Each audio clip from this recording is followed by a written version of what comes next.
ഈ പള്ളികൾ നാളെ അള്ളാഹുവിന്റെ മുമ്പിൽ നമുക്കെതിരെ സാക്ഷി പറയും.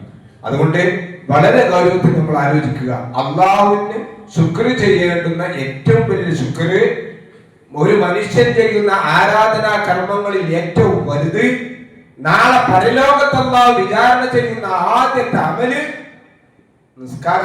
കേൾക്കാത്തതെന്നല്ല നിങ്ങളാരും, എന്റെ ശബ്ദം കേൾക്കുന്ന ആളുകളൊക്കെ കേട്ടിട്ടുണ്ട്. നമുക്ക് അങ്ങനെ ഒരു ഇത് വേണം. ഇങ്ങനെ ഒരു ബാങ്ക് കൊടുക്കുമ്പോ പറ്റുമെങ്കിൽ നമുക്ക് നല്ല വാഹനമുണ്ട്, അള്ളാഹുവിന്റെ നിയമത്താണ്, നടക്കണ്ട. നമുക്ക് നല്ല കാലുണ്ട്, വലിയ കുഴപ്പമില്ലാത്ത കാലുണ്ട്, പോരാ നമുക്ക് പ്രയാസമല്ല. ബാങ്ക് കൊടുത്ത 5 മിനിറ്റ് കൊണ്ട് പള്ളിയിലേക്ക് എത്താം. എന്റെ പ്രിയപ്പെട്ട സഹോദരന്മാരെ, സഹോദരികളെ, ബനൂ ഇസ്രായേലിനെ കുറ്റം പറയാൻ ഞാനും നിങ്ങളും അർഹരാണോ എന്ന് നമ്മൾ ആലോചിച്ച് നോക്കുക.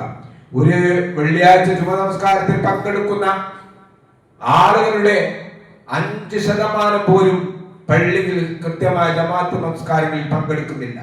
ഈ ഒരു പള്ളിയുടെ അവസ്ഥ മാത്രമല്ല, മൊത്തം പള്ളികളുടെ അവസ്ഥ നിങ്ങൾ ആലോചിച്ച് നോക്കുക. ഇത് നമ്മൾ മാറ്റേണ്ടതുണ്ട്, തിരുത്തേണ്ടതുണ്ട്. എന്റെ പ്രിയപ്പെട്ട സഹോദരന്മാരോട് സൂചിപ്പിക്കുകയാണ്.